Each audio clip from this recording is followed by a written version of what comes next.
بسم الله والصلاة والسلام على سيدنا محمد وعلى آله وصحبه أجمعين. السلام عليكم، مرحبا بكم في القناة. إذا بعجالة عندنا هذا الفيديو، بعجالة غادي يكون عندنا فيديو آخر بالعرض وغيكون فيه معلومات أكثر من هذا، لأن هذا فيه تقريبا 2 دقائق ونص. غادي يكون عندنا فيديو أكثر، يعني أكثر وضوح. شقة جات في هذه العمارة اللي كتشوفوا، عمارة متولة، سكن متوسط ماشي سكن اقتصادي. اذا هانتوما كتلاحظوا الطابق، جوج في الطابق. المساحه ديالها ما ضابطهاش، لان مولاها قال لي ما عقلتش على المساحه، لان مازال كنطلب منه باش يدير لنا فيديو اخر. اذا المساحه شي كتا 70، يعني فايته 70 متر. جات الطابق الاول مسلوحه مزيان. فالفيديو هذا ناقص شويه، لذلك انا طلبت منه باش يعاود ليا الفيديو يكون مزيان ويكون واضح. اذا هنا مع الدخله كنلقاو الصالون، هو هذا.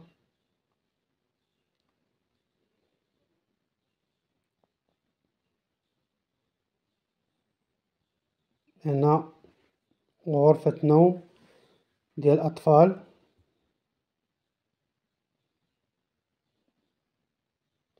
فالبارتما راه كاينه في الولفه، كما قلت لكم المساحه ديالها ما مضبوطاش عندي، لكن راها فايته 70 متر.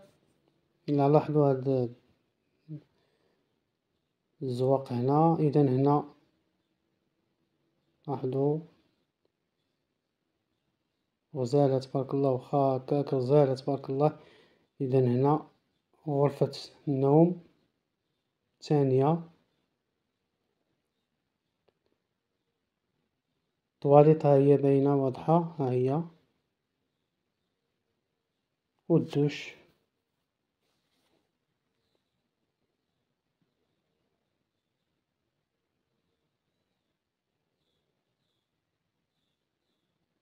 إذا ها الدوش وها طواليط عصرية. لاحظوا الدوش من نوع الرفيع الممتاز. لاحظوا رشاش. وهنا الكوزينة، مطبخ كبير تبارك الله، ألمنيوم، مازال جديدة. الإصلاح اللي كتشوفو كامل مازال جديد.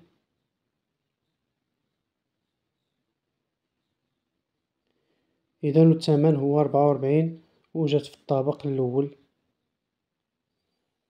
إذا نتسناو غادي يكون عندنا فيديو آخر اللي غيكون فيه تفاصيل أكثر. والسلام عليكم ورحمة الله تعالى وبركاته.